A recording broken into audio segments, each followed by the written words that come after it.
This is our Rats at ICC analyzing a game played in Team 45-45 League between milesotoole and Radiohead. This game was submitted for consideration of Game of the Week in Team 52, Week 5. Let's have a look, see what happens.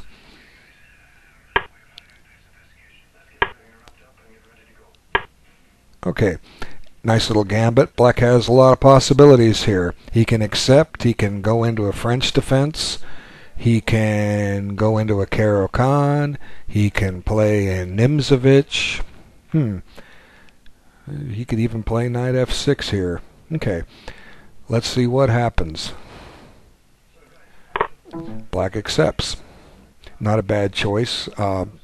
If you defend these gambits correctly, you can often win a game because you defended the gambit correctly, if that's what white plays. Okay, knight c3, knight f6, f3. There's the gambit, the black Mardemer, I presume. And black accepts the gambit. Now, I don't know this line. I know that white wants to get his pieces developed as quickly as he can, and same with black.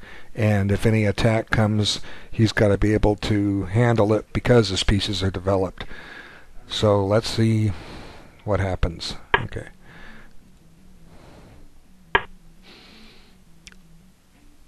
So far things look logical for both sides. Knight c6. I don't know if that's the best move just yet. Again, I don't know theory on this.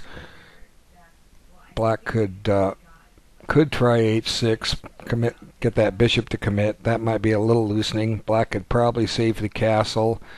Black may want to fianchetto the light squared bishop so it has some scope, and then bring the knight over to d7 so that it supports the knight on f6. Again, I don't know the opening. If you play this line, I'm sure you know him better than I do. Okay.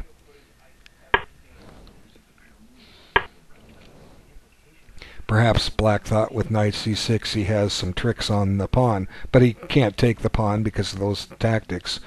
Let's just show it to you. Knight takes, queen takes, and bishop check, and whoops, the white queen is lost. I'm sorry, the black queen is lost. So obviously black saw that trick and just castled. And white does his logical thing and says, I'm going to castle too, and I'm going to castle on the queen side because I'm attacking you on the king side. And black is a long way off from counterattacking the white king, especially if you look at his queen side. There's everything sitting there undeveloped. I've spoken before about the queen rook and queen bishop sitting on their original squares. Let's see how long they stay there this time. Plus, we still have a queen hanging back there. Once again, the tricks on d4 simply don't work. That little tactic just didn't go away. It's still there. So let's see what happens. Okay, this move is flawed. I know I'd suggested it earlier, but now definitely isn't the time. Turns out white has a sacrifice here, and I'm not going to analyze it all the way out and all the way through. But white just laughs at white just laughs at black and says, "Ha ha! Look, you can't take it." Black takes it. He gets attacked pretty badly here. Feel free to study that on your own. You'll learn more than me showing it to you. Okay. Now black says, well, I'm going to take that thing. And we've already discussed how that was a problem. What's black doing? I don't know. Let's find out. Well, white probably could take the knight on d4, but it says, hey, you know what? I wanted you to take that bishop. Now I'm going to make you take it. But let's just back up. What's wrong with knight takes d4? Is anything? Well, black could take that piece off, But the threat of bishop h7, bishop h7 still indirectly guards the knight on d4, so white could just continue on his way with his attack, and white's got his pawn back, and the black king is quite exposed. But white says, I'm going to take that. And black says, okay, well, what else can he do? Can he get away with knight takes f3? Well, this move looks awful potent. Queen h6. How are you going to stop mate? You can't block it with the knight because the bishop covers that square too. So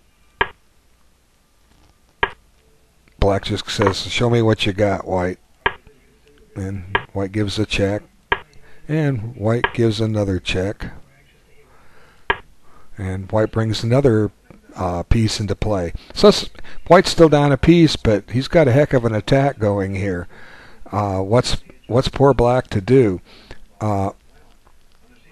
Is there a defense here? I honestly don't think there is. I didn't check this on an engine or anything, but I really don't think black has a defense.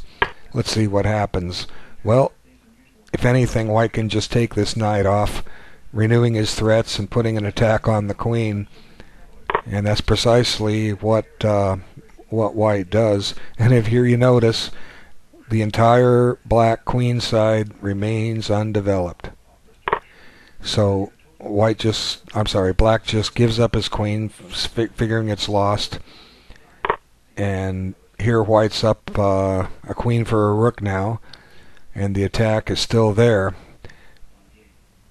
And black says, well, at least I'll get a bishop for it. But white's next move just spells curtains for black. Knight d5. And it sure looks like a forced mate to me. In the first place, the threat is mate in one with knight takes e7, right? So black's got to deal with that. Well, he can't take the knight on d5 because, whoops, queen h7 is mate. So what does he do? There's really nothing he can do. It's just a forced checkmate. Well, it was a terrific game by white. Unfortunately, there's black giving odds of a rook and a bishop. How often does that happen in your chess games? I've asked this question several times, and it keeps happening. Get that queen, rook, and bishop developed. All right. I want to thank you for your time. Terrific game, Miles O'Toole, and we'll talk to you again next time.